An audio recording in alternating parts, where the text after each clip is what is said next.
This is Keith Helwig from Cops Corrections Videos. If you like my videos, please hit the red subscribe button. I'm going to entitle this one called, What Would You Do? I recently saw a video on Facebook and I watched a unedited version of the video, and it shows a police officer being confronted by a man with quite a long stick.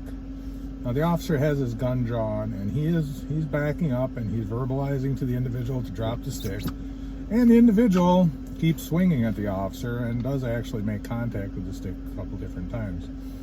Finally, the officer backs up to the point where there's really nowhere else to go, and he ends up shooting the man. I think he shot him like 10 times, and the man unfortunately died. Well, when I saw the video and I watched what was going on, it made me wonder what I would do in a similar situation.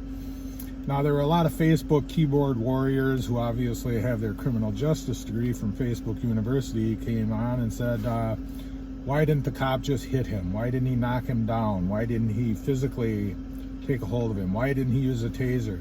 Well, the fact is, he did try to use the taser on the individual. That's not seen on the video. But the taser had no effect, so the officer was backing up. He did not allow an appropriate reactionary gap as far as I was concerned, but the officer was backing up. Now, in discussing the two individuals involved, the officer appeared to be probably late 40s, early 50s. You could only see him from the back.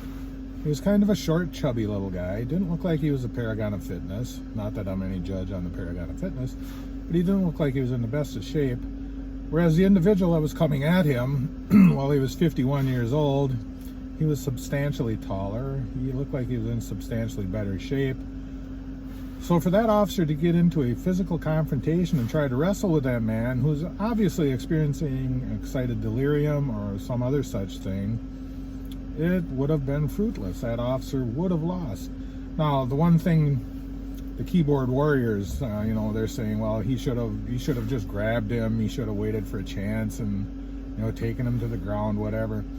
The thing they don't realize, had the officer done that and took the man to the ground and the guy beats him, guess what? The guy doesn't have a stick anymore, but he has that officer's gun.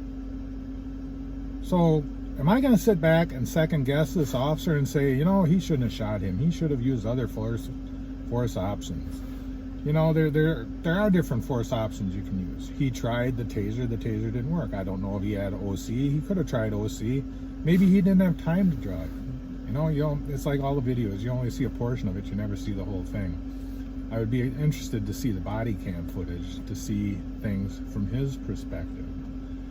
But this man was warned repeatedly to drop the stick, to back up, to quit approaching the officer, and he failed to do so. And it ended up with his death. Now, one thing people don't think about is they think about the man who died.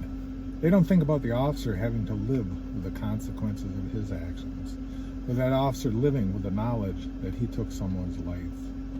I know officers that have taken other people's lives, and believe me, it affects them. It affects their lives. Not just for that day, not just through the internal investigations, but for the rest of their life. It interjects itself into their life. So, what would I do if I were in that situation? Well, you know what? I'm not a short, pudgy little deputy. I'm 6'4". I weigh 250 pounds. Perhaps I would have taken physical action against the guy. I can't say that. You've got to consider the intervention options that you have. How well trained is the man that you're going up against? Is he impervious to pain? I've run into people particularly when I worked in the prison system, that were impervious to pain. When you see a man biting chunks off of his own arm, chewing them up like bubble gum, and then spitting them out or swallowing them, that person's not feeling a whole lot of pain, so you have to deal with that in an entirely different way. So am I saying that this officer did anything wrong? No, I'm not saying that officer did anything wrong at all. I'm saying that officer did what he had to control the situation. He did what he had to stop the threat. So what would I do if I was in that situation? I can't say because I'm not in that situation.